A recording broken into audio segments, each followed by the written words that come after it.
Feminizm tashkilotiga a'zo bo'lish uchun tayyorlangan Karolina. U 19 yoshli, chiroyli, tirishqoq va aqlli qiz edi. Uning bilimga bo'lgan qiziqishi, bahslashishga bo'lgan ishtiyoqi juda ham kuchli edi. Uni tashkilotga rahbar qilish uchun tayyorlashayotgan edi.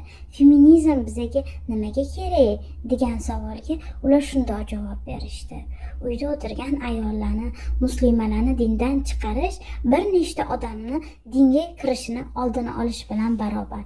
Chunki aqlli va muslima ayollar yaxshi, aqlli va ilmli musulmonlarni tarbiyalaydi.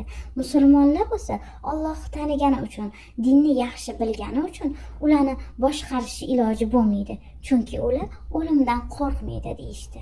O'limdan qo'rqmaydigan odamni boshqarishi iloji yo'q.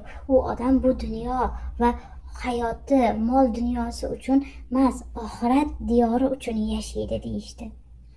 Qanday ajoyib fikr. Allohni va dunyoni o'rtasidagi tanlov. Kim dunyoni tanlardi? Alloh turganida.